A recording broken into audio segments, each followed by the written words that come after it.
Ya, shalom jemaat sekalian. Puji syukur hari ini kita bisa berkumpul kembali bersama-sama. Namun sebelum kita masuk ke dalam ibadah, saya undang jemaat sekalian untuk bangkit berdiri. Mari kita bersaat teduh sejenak.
Hanya satu Tuhan yang layak disembah, Dia adalah Raja segala raja.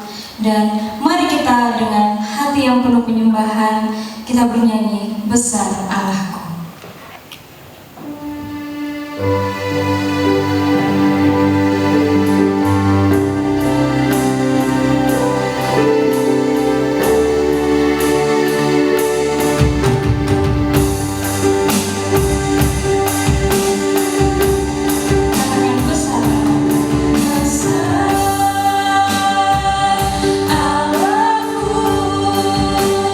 Nyanyikan besar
Pujilah Dia dalam cakrawala yang besar. Pujilah Dia karena segala keperkasaannya. Pujilah Dia dengan sesuai kebesaran yang hebat. Pujilah Dia dengan tiupan sangkakala. Pujilah Dia dengan rebana dan tari-tarian. Biar segala yang bernapas memuji Tuhan. Kebaktian pada pagi hari ini, baik secara online maupun secara offline, diberkati oleh Tuhan dari awal sampai akhirnya. Turun atas kamu sekalian anugerah, berkat dan damai sejahtera di dalam nama Allah Bapa, Allah Putra, dan Allah Roh Kudus, ketiganya yang esa. Amin. Silakan.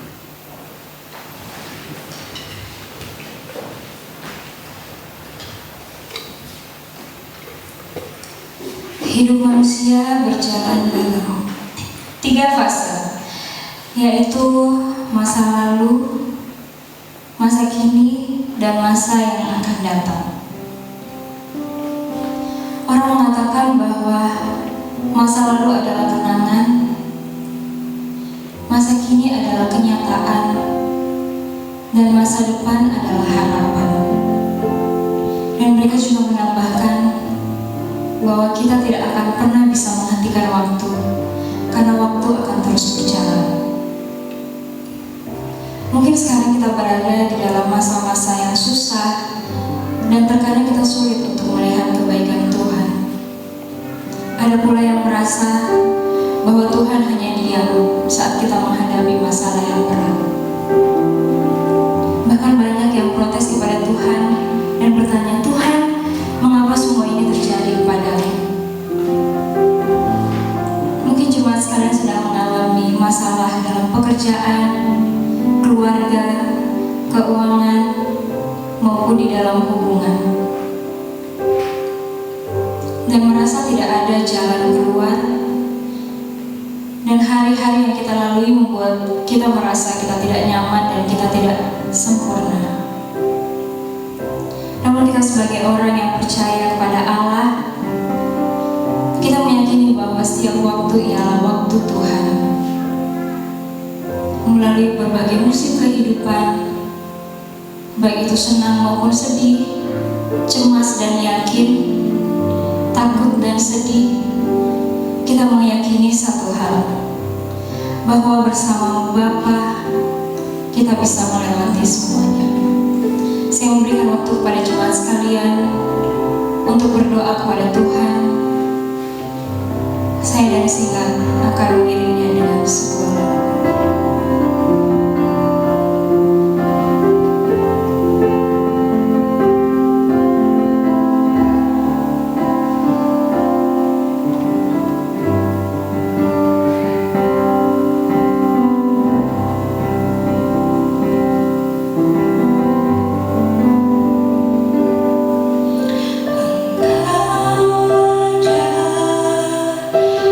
Bersamaku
bersatu dalam doa.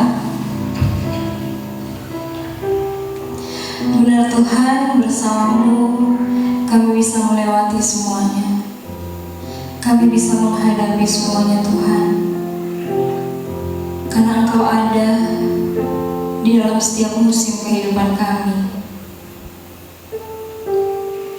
Engkau tidak pernah membiarkan kami sendiri.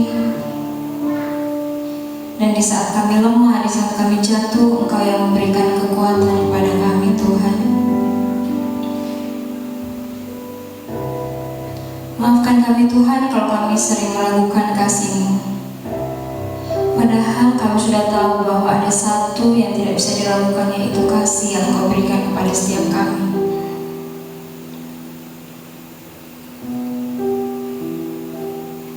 Kiranya Engkau selalu meneguhkan hati kami. Engkau memberkati setiap langkah kami, setiap tindakan kami, agar apapun yang kami lakukan itu sesuai dan seturut dengan kehendak-Mu Tuhan. Dalam masa-masa sulit atau hal-hal buruk yang terjadi dalam kami, ingatkan kami untuk selalu bersandar pada Engkau Tuhan. Ingatkan kami bahwa Engkau selalu ada bersama-sama dengan kami. Kiranya Engkau mengampunkan segala salah dan dosa kami. Ubahkan kami agar kami menjadi manusia yang lebih baik lagi, menjadi umat yang lebih taat lagi kepada Engkau Tuhan. Inilah doa anak-Mu dalam nama Tuhan Yesus kami sudah berdoa. Haleluya, amin.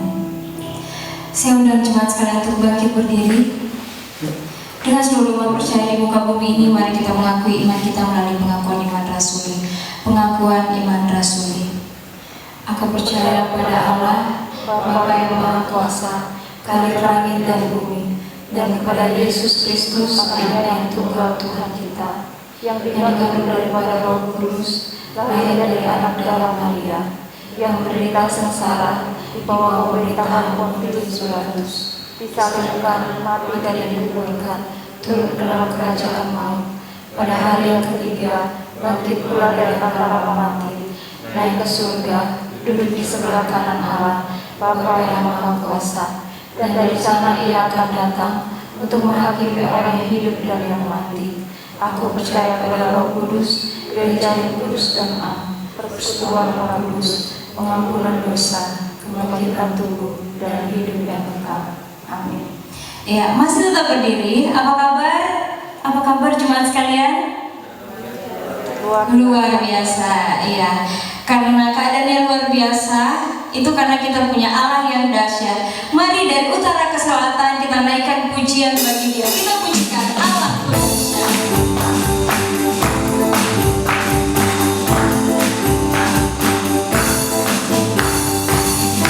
Dari mula-mula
silakan duduk.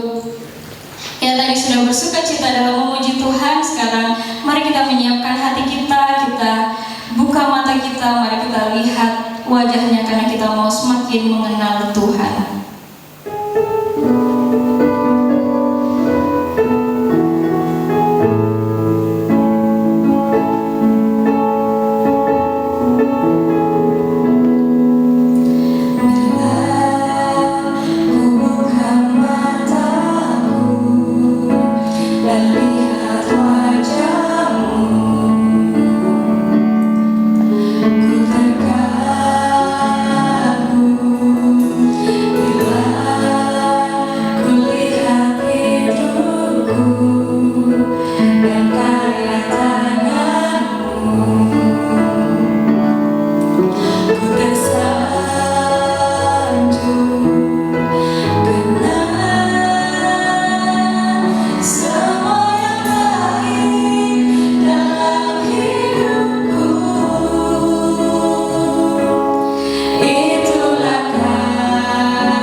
Jadikan kami penyembah-penyembah-Mu yang benar.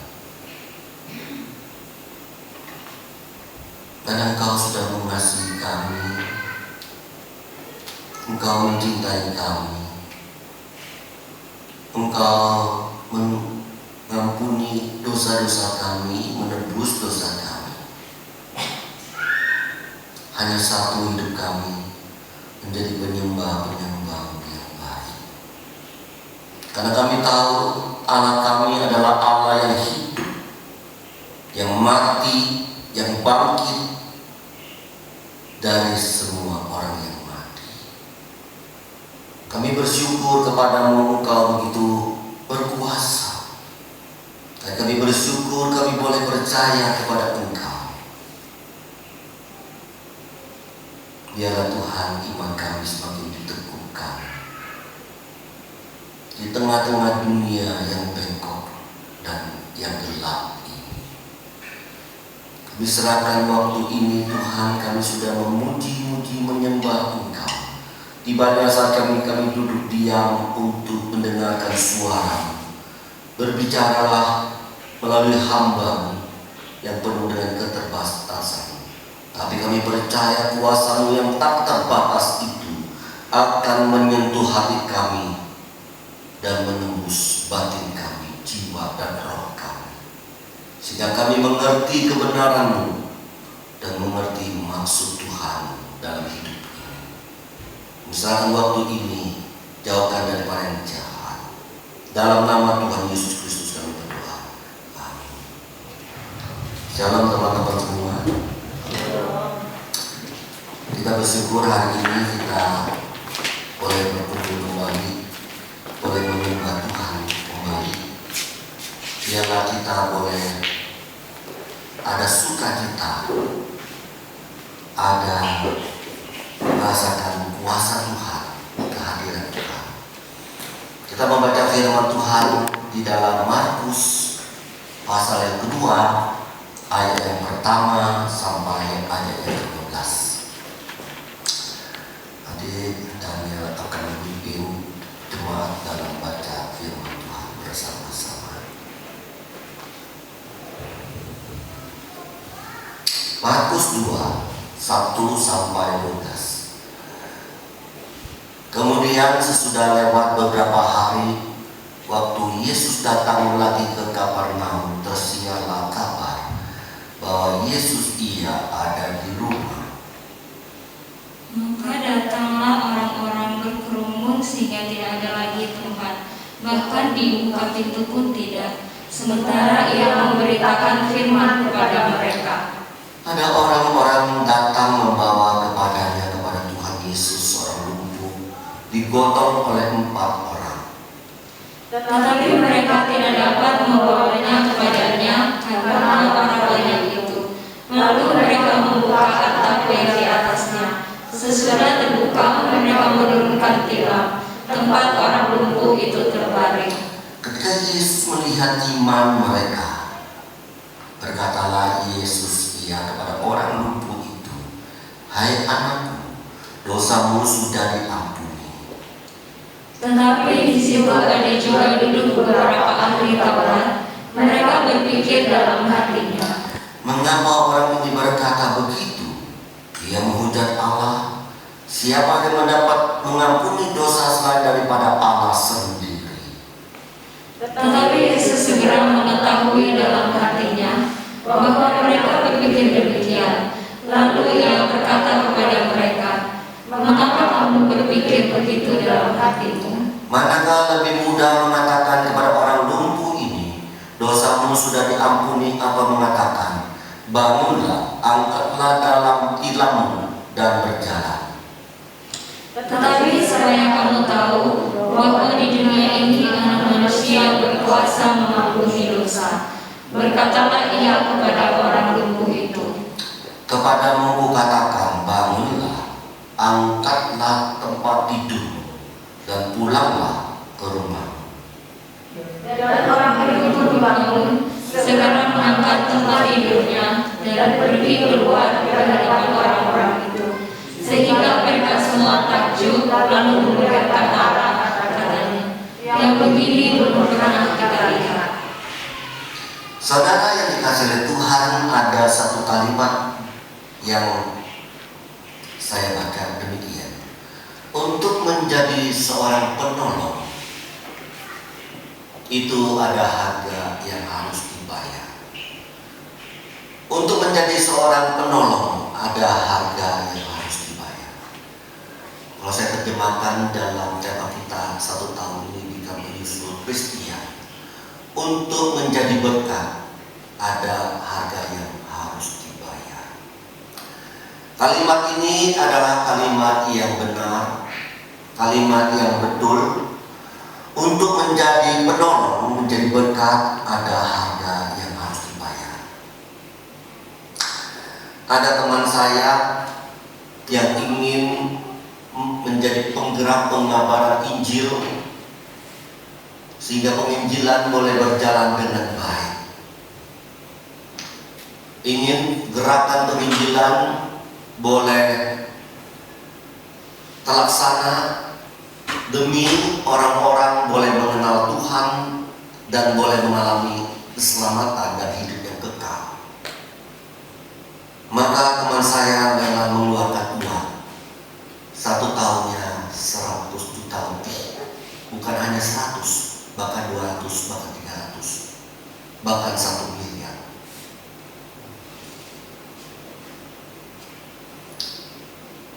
Ketika saya mendengar cerita itu, saya bersyukur Tuhan, kerinduan seseorang untuk menjalani pekerjaan Tuhan, panggilan Tuhan demi orang lain, mendengar Injil demi orang lain boleh mengalami keselamatan. Dia rela mengeluarkan uang ratusan juta, bahkan miliar. Ya, sekali lagi,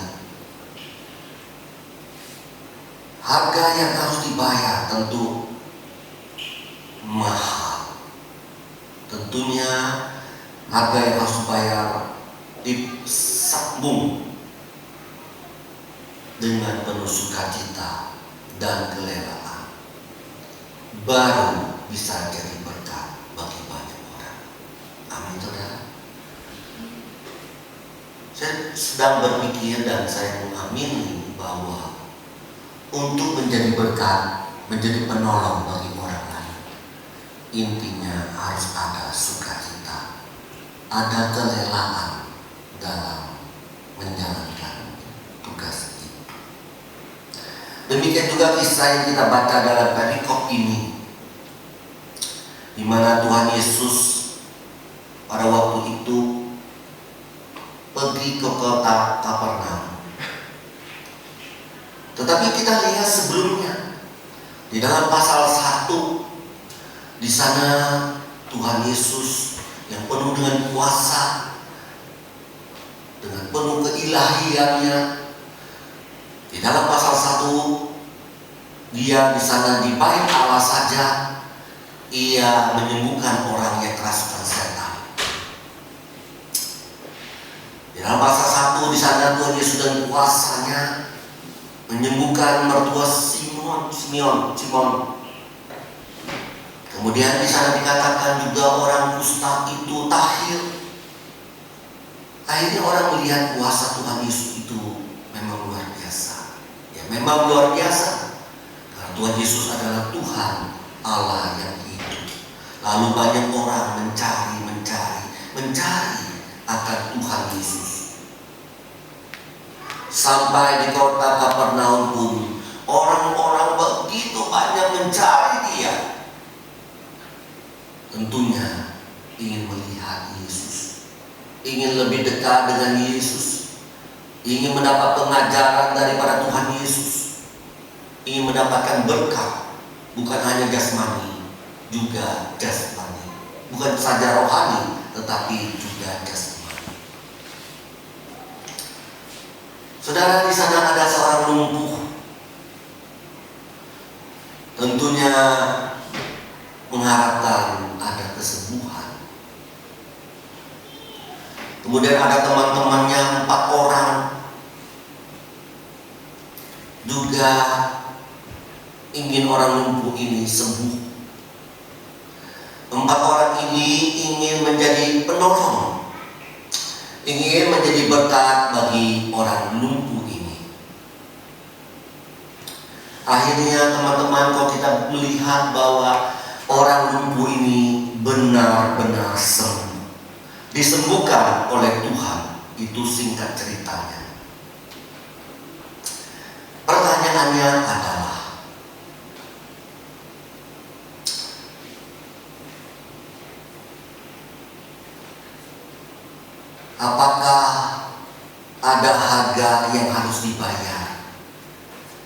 dari 4 orang ini dan orang lumpuh ini. Orang lumpuh ini ingin menjadi penolong, ingin menjadi berkat. Pertanyaannya, adakah harga yang harus dibayar? Jawabannya tentu ada dan pasti ada. Mari kita lihat harga yang mereka bayar. Yang pertama, ketika mereka ingin menjadi penolong, mereka pasti berpikir caranya bagaimana untuk membawa orang lumpuh ini kepada Tuhan Yesus. Itu pertanyaan pertama. Mereka pasti berpikir, bagaimana? Apakah diangkat bersama-sama dengan tangan mereka? Tentu.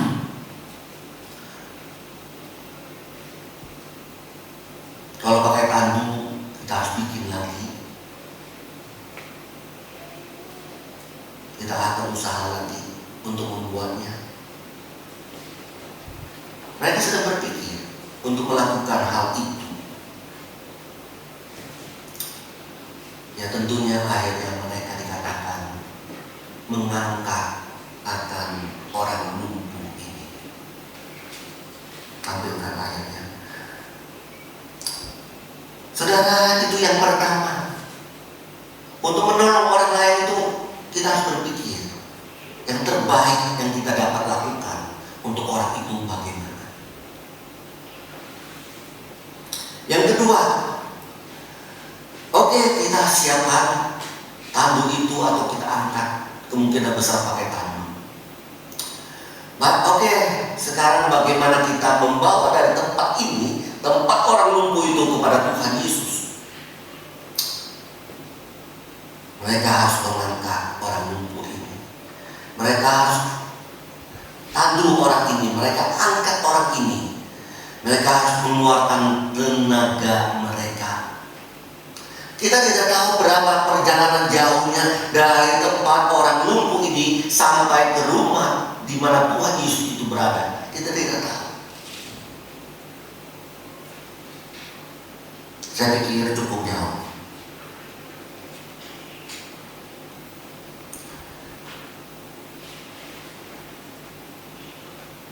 Tentunya mereka itu jalan kaki, saudara. Jalan mobil. Mereka jalan kaki. Mereka mengangkat orang lumpuh ini. Tentu itu melelahkan. Belum lagi mereka kena panas dalam perjalanan dari tempat orang lumpuh kepada di tempat Tuhan Yesus berada.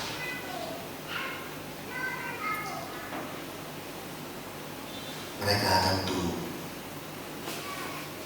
mengeluarkan tenaga, mau kena matahari, mau mengeluarkan keringat mereka. Mereka berpikir untuk menolong orang lain. Mereka mengeluarkan tenaga, lelah mereka. Sampai di itu tempat Tuhan Yesus berada. Di sana sudah banyak orang. Penuh susah. Banyak orang sudah bertemu dengan Tuhan Yesus di dalam rumah itu. Sampai di luar-luar.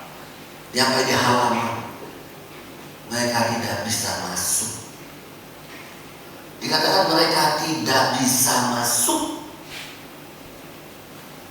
Dalam ayat 2. Tetapi saudara, di sini dikatakan mereka berusaha kembali. Mereka berpikir kembali.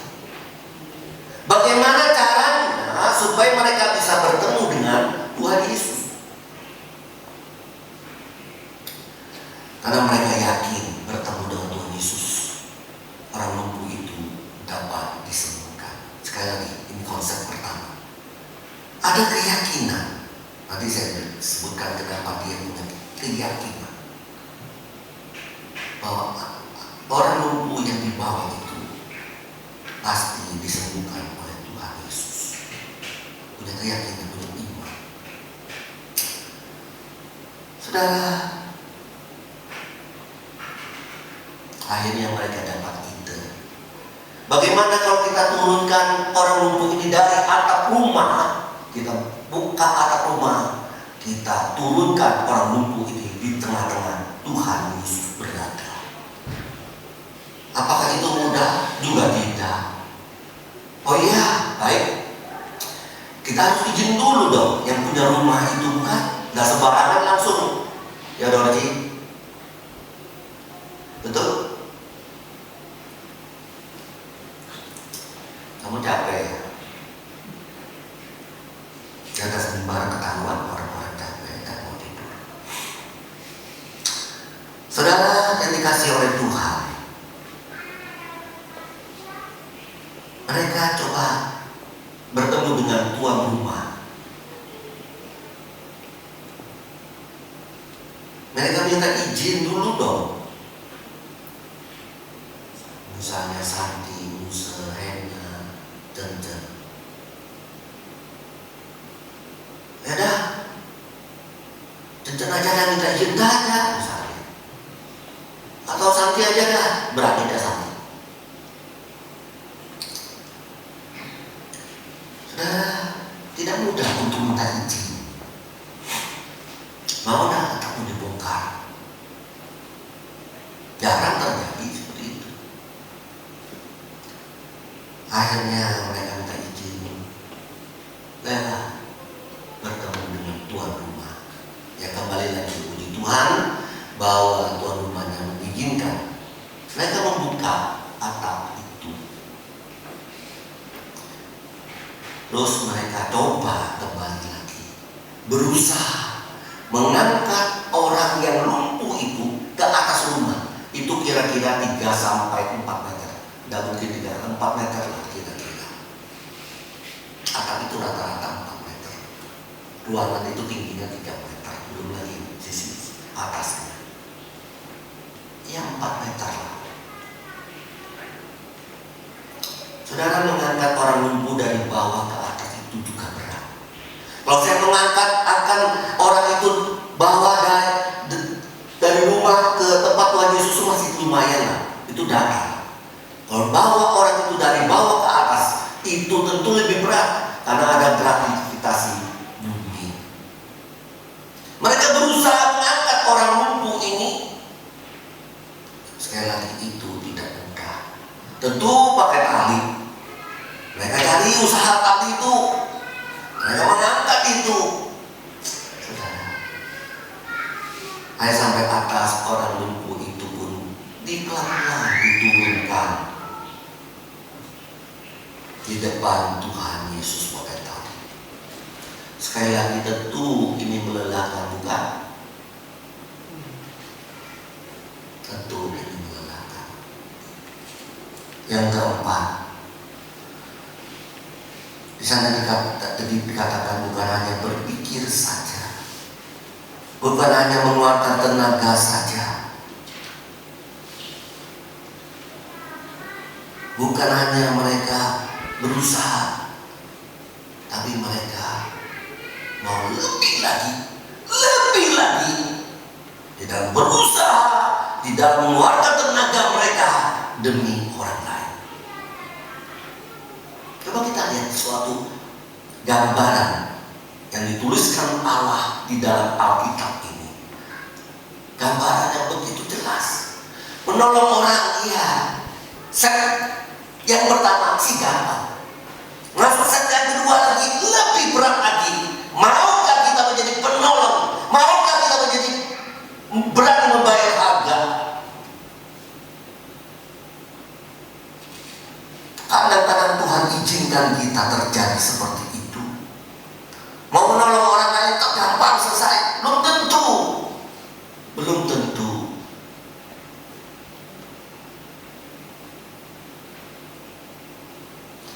Saya percaya jika seseorang yang tidak sungguh-sungguh menjadi penolong, menjadi berkat, dia tidak akan masuk ke dalam tahap yang kedua. Dia tidak mampu untuk masuk tahap yang kedua. Tapi mereka jika sungguh-sungguh menjadi penolong, menjadi berkat, step yang pertama mereka lakukan. Step yang kedua lebih mereka lakukan lagi dengan sungguh-sungguh. Sedang ketika lagi lebih berat lagi, mereka pasti kerjakan tugas itu demi menjadi berkat bagi orang itu. Kalau orang itu tidak sungguh-sungguh, set pertama saja langsung KO.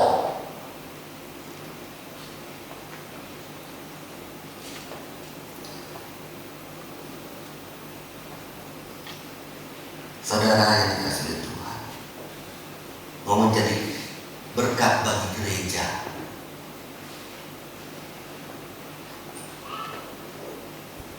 kalau tidak sungguh-sungguh, tidak mungkin akan menjadi berkat bagi gereja.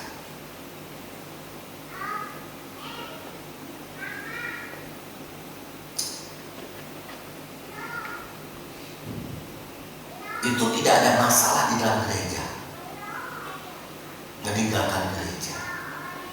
Apalagi ada masalah dalam gereja, bertahannya mereka masih bisa menjadi berkat bagi gereja.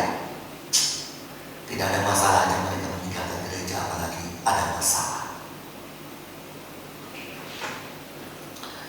Semua akan teruji bagaimana kamu semua dan saya bisakah menjadi berkat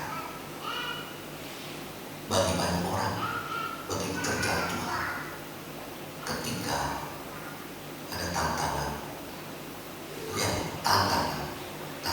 lebih berat, apakah kita tetap bertahan atau kita lari? Ya jelas, kalau kita tidak sungguh-sungguh, pasti lari, pasti tidak bertahan. Sehingga saya mendapatkan satu kesimpulan, mereka ini adalah sungguh-sungguh. Saudara, kalau enggak, ya kita gotongkan sampai tempat Tuhan Yesus. Ya banyak orang, ya sudah, ya bisa masuk, ya sudah, tinggalkan aja lah orang lumpuh ini, urusan dia dah. Ngapain kita angkat lagi? Capek-capek lagi cari tali, capek-capek lagi untuk apa? Menaikkan orang ini, habis naikkan turunkan lagi, itu apa? Itu memang Tuhan setting sedemikian rupa untuk memberitahukan kepada kita pada hari ini.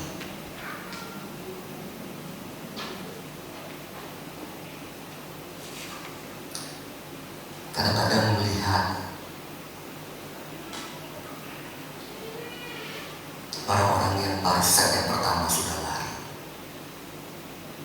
belum masuk set yang kedua yang lebih berat, set yang ketiga. Kadang-kadang ya sedih juga, kadang-kadang ya bersyukur juga. Sebab orang yang demikian, kalau ketika masuk set yang kedua, ketika masuk set yang ketiga, yang keempat lagi, akhirnya mereka ini pasti mempermalukan nama Tuhan. Itu pasti, tidak mungkin tidak. Akhirnya, coba bayangkan, kalau 4 orang ini sudah sampai di tempat Tuhan Yesus ada masalah, tidak ada banyak orang, ya sudahlah, dosa kita hadapi. Kalau dosa ada, panggil orang lain, angkat bawa pulang, sudah selesai. Itu kan kalau begitu kan mempermalukan.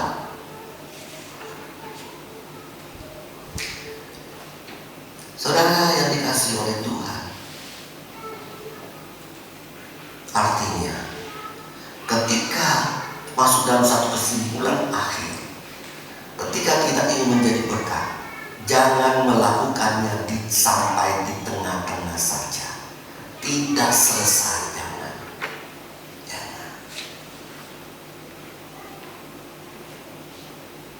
Kadang-kadang dalam hidup saya sedang berpikir demikian. Untung ada Tuhan. Kalau tidak ada Tuhan, saya sudah di tengah-tengah itu akan meninggalkan pekerjaan itu, pelayanan itu.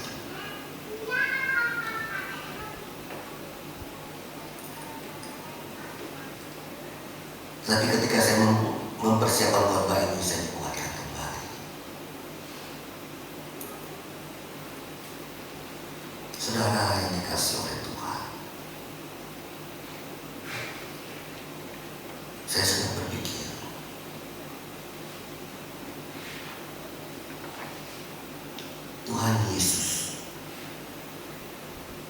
melakukan pekerjaannya. Tidak ada di tengah-tengah lalu meninggalkan tugasnya dia. Yesus datang ke dalam dunia. Tuhan Yesus hidup di dalam dunia. Habis itu selesai.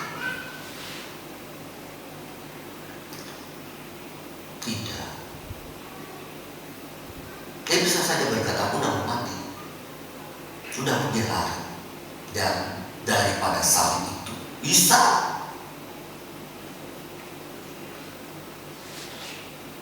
Tapi dia tidak seperti itu. Ngeri, saudara.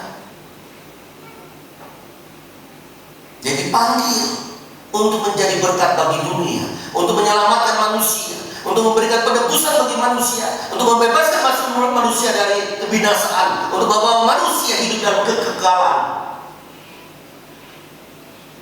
Itu panggilannya.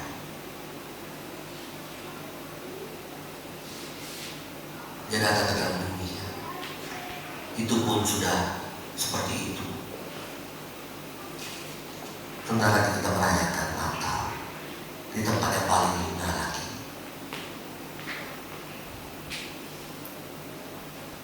Di dalam dunia juga dicela-cela orang lagi, seperti kalimat ini. Ini menghina Allah, katanya orang-orang Farisi dan Paritoran. Jadi saya berkata, saya sudah capek datang aja capek. Saya bisa aja dalam dunia aja sudah capek. Sudah, cukup sudah menyampaikan berita dari surga ke dalam dunia. Saya tidak mau capek lagi dan lebih ngeri lagi ketika saya dalam penderitaan dan kematian. Itu lebih ngeri. Kalau begitu sudah dosa.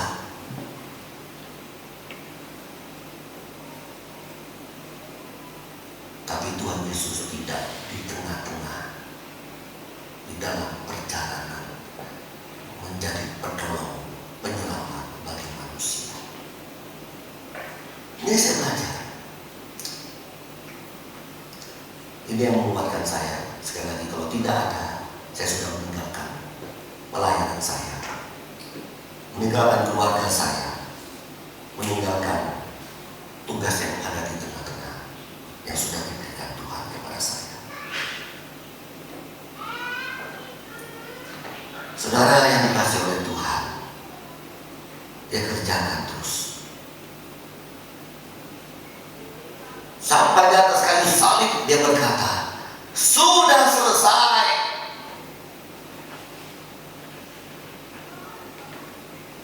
Lalu apakah sudah sampai mati aja? Dengan kuasanya dia bangkit dari kematian. Apa sampai di sana? Tidak. Tunggu 50 hari.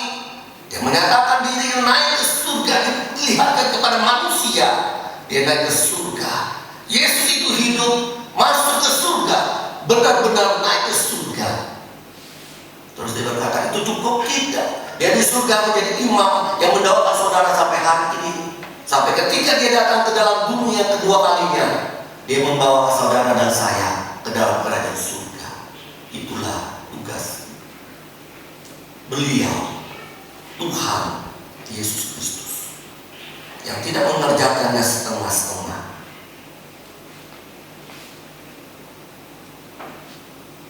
Saudara, ini sangat-sangat meneguhkan kita sekalian. Rasul Paulus juga mengingatkan kepada kita, mari kita mencapai garis akhir dengan iman yang teguh, dengan pekerjaan yang baik, dengan penuh ketaatan, dengan penuh kesetiaan itu.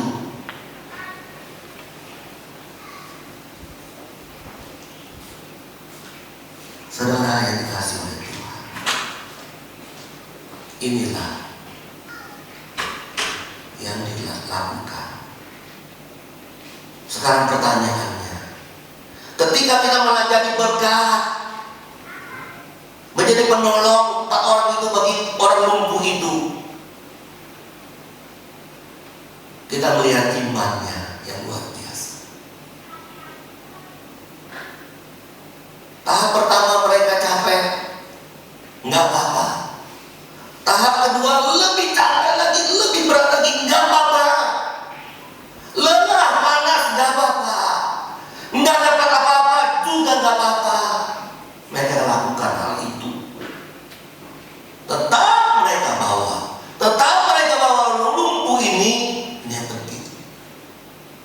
Akhirnya Tuhan Yesus berkata dalam ayat 5. Di sana dikatakan apa ayat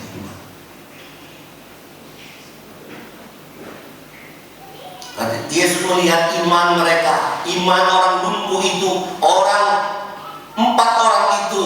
Berkata ia kepada orang lumpuh itu, "Hai anakku, dosamu sudah diampuni." Pertanyaannya, apa masa ada punya iman? Saudara, dosa dan iman itu ada hubungannya.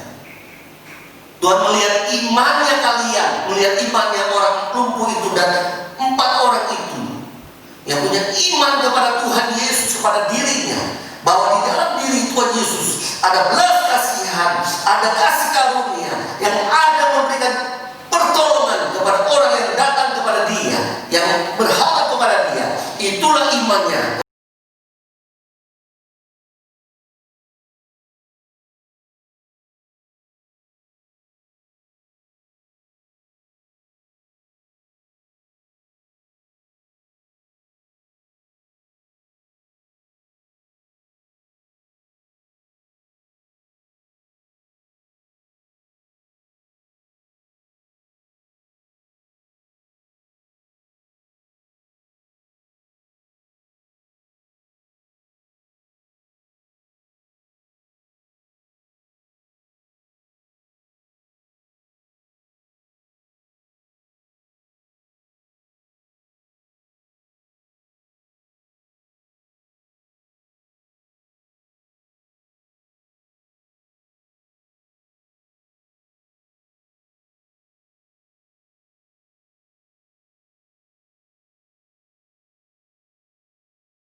Jadi kalau menjadi penolong, untuk apa saya capek-capek buang waktu?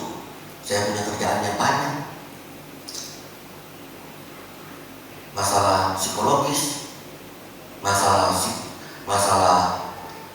kelelahan juga, capek juga. Kira hubungi orang itu gampang. Ya kalau dia mau terima telepon, ya puji Tuhan, saya punya hubungan yang baik dengan orang-orang itu. Akhirnya dia mau terima langsung ada. Kalau tidak, kemarin saya telepon dari pagi sampai malam, satu orang. Di WA tidak dijawab, di telepon di WA tidak jawab, di telepon di HP tidak dijawab. Sampai malam berapa kali tak telepon di HP tidak dijawab. Jam 10 malam baru dijawab. Saya bilang, bos, susah amat cari bos ini. Padahal kenal baik begitu, kenal baik.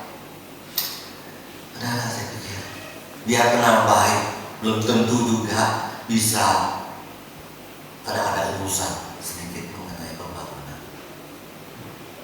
Saudara yang dikasih oleh Tuhan, tidak mudah.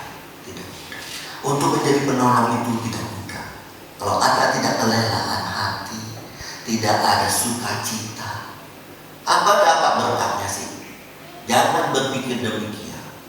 Jangan.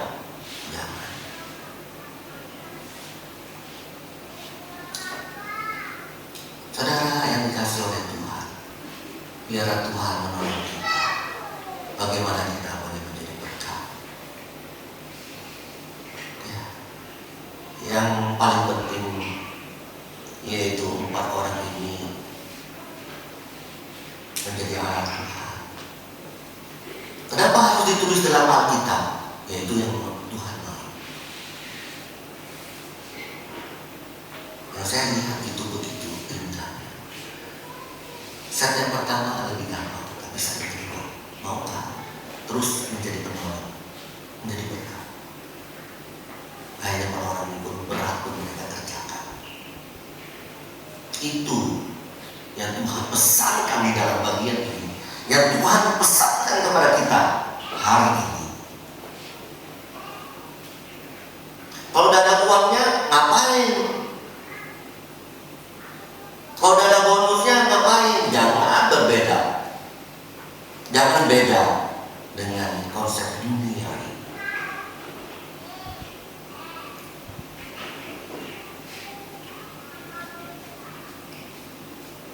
Kalau kita konsepnya, mana upahku dulu? Mana bagianku dulu? Oh tidak mau. Ya, tidak mungkin saudara akan menjadi penolong. Tidak mungkin saudara akan jadi bidang Yesus Kristus. Mari kita berdoa. Engkau mengajari kami dengan tulisan firman-Mu yang hidup, suatu cerita yang benar dan historis, yang Engkau tuangkan, yang supaya umat-Mu di dalam dunia ini dapat belajar di dalamnya. Hari ini kami belajar, hamba-Mu juga dikuatkan, dan hamba-Mu percaya, jemaat-Mu pun dimotivasikan. Ketika kami menjadi penolong, ada harga yang harus dibayar. Ketika kami menjadi penolong, ajarkan kami tidak setengah-tengah di dalam mengerjakan pekerjaan itu. Ketika kami menjadi penolong, menjadi berkat bagi banyak orang, ajarkan kami penuh dengan sukacita. Ketika kami menjadi penolong, janganlah kami melihat upah, apa yang dapat kami dapatkan, apa yang dapat kami terima. Ya Tuhan, kami belajar daripada Tuhan Yesus kami yang hidup, yang berkuasa, menyelesaikan tugasnya sampai sempurna. Tuhan, kami sebagai manusia, ketika ada masalah pribadi, ketika masalah dalam pelayanan, ketika masalah dalam pekerjaan, ketika masalah dalam keluarga, kami bisa meninggalkan apa yang menjadi misi kami yang Tuhan sudah berikan itu. Kuatkan kami sekalian Tuhan. Berkati kami semua. Jikalau ada orang-orang seperti itu di GPMI Denpasar, mari Tuhan ingatkan mereka sekalian. Mungkin mereka tidak hadir hari ini, mungkin mereka tidak online hari ini, mungkin mereka di rumah, mungkin mereka jalan-jalan. Ingatkan pesan ini dengan caramu sendiri kepada mereka, supaya kami benar-benar menjadi berkat bagi gereja Tuhan, bagi banyak orang lain, dan kami pun mendapat berkat di dalamnya. Terima kasih Bapa, Engkau baik, Engkau menolong kami. Kami bersyukur kepada Engkau Allah kami yang hidup. Dalam nama Yesus kami berdoa. Amin. Semua diberkati Tuhan.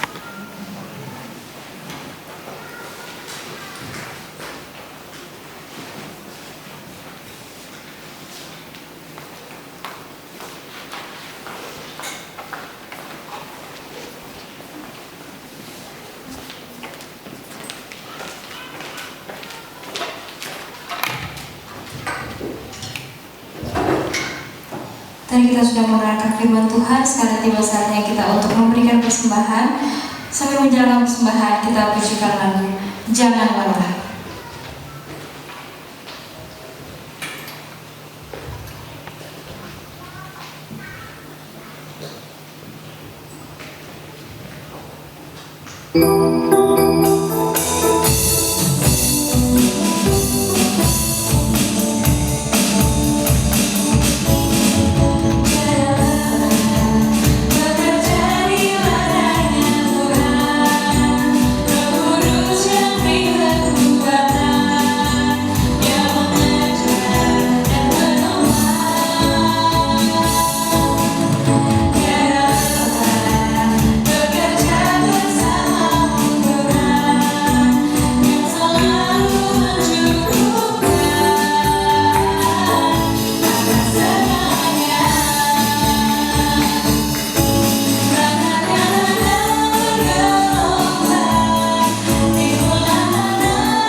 Bapa yang baik, kami bersyukur ya Tuhan kalau pada pagi hari ini kami boleh datang ke rumah-Mu. Terima kasih Bapa semua waktu dan kesempatan yang Kau berikan bagi kami pada pagi hari ini. Tuhan, kami sadar bahwa selama seminggu ini Tuhan, kadangkala kami menyakiti hati-Mu, mengecewakan Engkau, dan bahkan kadangkala kami melupakan Engkau. Pada pagi hari ini Tuhan, kami mohon ampun di hadapan Tuhan, sucikan dan kuduskan kami, sehingga setiap doa yang kami naikkan boleh layak di hadapan-Mu pada pagi hari ini. Bapa di surga, pada pagi hari ini Tuhan, kami menyerahkan doa syafaat kami di hadapan-Mu. Tersenyum Tuhan, bahwa firman-Mu pada pagi hari ini Bapa. Kami rindu Tuhan, firman-Mu bukan hanya kami mendengar, tapi kami boleh melakukan dalam kehidupan kami. Dan kami rindu Tuhan, hidup kami boleh Engkau pakai menjadi alat-Mu dan boleh menjadi saluran berkat-Mu dimanapun kami berada.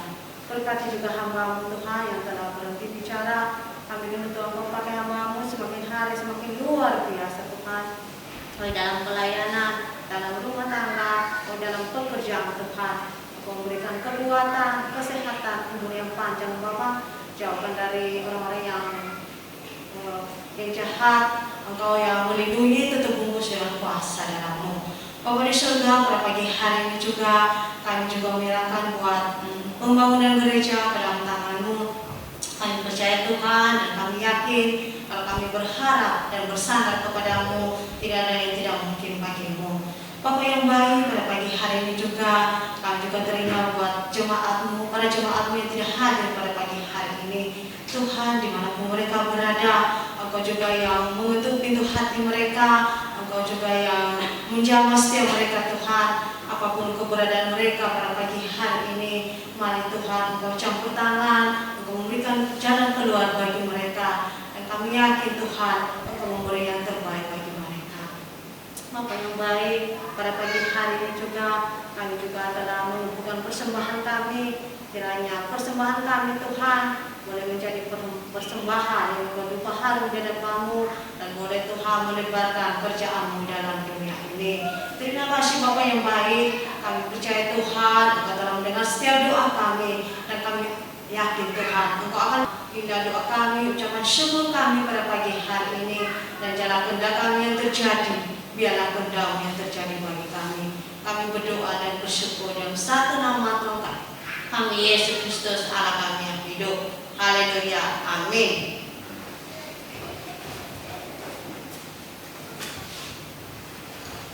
Kita telah sampai di penghujung ibadah kita, sehingga jemaat sekalian untuk bangkit berdiri.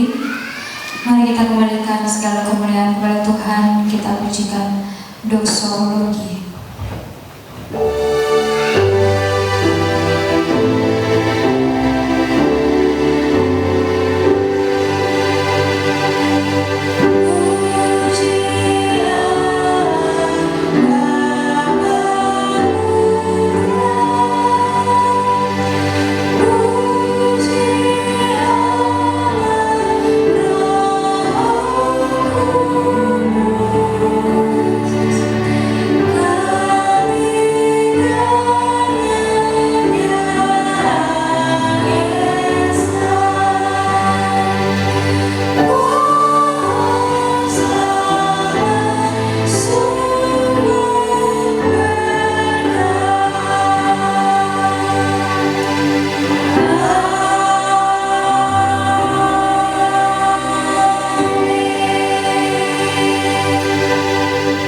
Bersyukur kepadamu ya Tuhan, ketika kami beribadah, kami memuji-muji kebesaran, kami mengagungkan Engkau Allah yang hidup, Allah yang berkuasa, berkuasa terhadap alam, berkuasa terhadap setan, berkuasa terhadap penyakit, berkuasa terhadap semua hal. Kami bersyukur kami boleh beriman dan percaya kepada-Mu. Terima kasih Tuhan, hari ini kami juga boleh mendengarkan firman-Mu. Kami boleh diingatkan bagaimana menjadi berkat, menjadi penolong bagi banyak orang. Kami juga bersyukur kepada-Mu, kami boleh memberikan persembahan kepada-Mu sebagai ucapan syukur kami kepada Engkau. Biar itu kami lakukan, kami kerjakan sebagai rasa hormat kami, kepada Engkau Allah yang hidup. Kami sudah berdoa, berseru kepada Engkau. Engkau melihat segala doa dan seruan kami secara pribadi. Hamba-Mu tidak tahu apa yang dikuburkan oleh jemaat-Mu saat ini, baik secara online maupun secara offline. Engkau Allah yang maha besar dan maha tahu, hadir di tengah-tengah kami, di sini maupun di tengah-tengah jemaat yang online. Engkau sudah mendengar hamba memohon kepada Engkau. Jawablah permohonan mereka. Berikanlah berkat-Mu atas mereka. Angkatlah beban dan permasalahan mereka yang mereka hadapi saat ini. Berikan mereka keteguhan, berikan mereka pengharapan, berikan mereka sukacita Tuhan. Jangan mereka putus asa, jangan mereka lari daripada-Mu. Tuhan, pengalaman mereka bersama dengan Engkau pada masa-masa yang lalu, biarlah itu meneguhkan mereka. Engkau gemakan mereka kembali dalam hati mereka, dalam pikiran mereka. Bapa, hamba minta itu di dalam nama Tuhan Yesus. Bapa di surga, akhirnya jemaat-Mu akan pulang dari tempat ini. Jemaat yang online akan mengakhiri juga ibadah hari ini. Mari Tuhan, Engkau mencurahkan anugerah-Mu, berkat-Mu dan kuasa-Mu atas mereka sekalian. Sidang jemaat-Mu yang kekasih, arahkanlah hatimu untuk menerima berkat Tuhan dan angkatlah tangan. Tuhan memberkati engkau dan melindungi engkau. Tuhan menghadapkan wajah-Nya kepadamu, memberikan engkau kasih karunia. Tuhan menyinari engkau dengan wajah-Mu dan memberikan kekuatan kepadamu, terus menjadi berkat di kami unsur Kristian, mulai hari ini sampai Maranatha, sampai Kristus datang kedua kalinya, sampai menjemput saleh-salehnya dan engkau sekalian. Amin.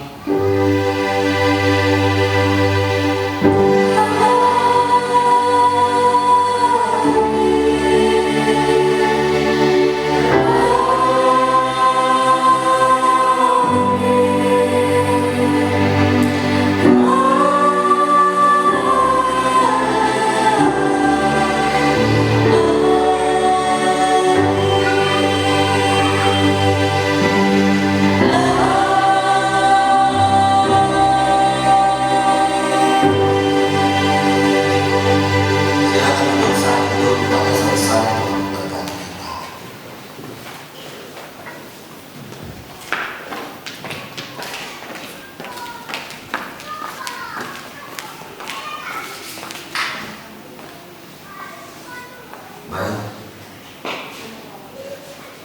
kita bersyukur hari ini kita boleh beribadah kepada Tuhan. Dan Christian udah datang hari ini, Ena datang.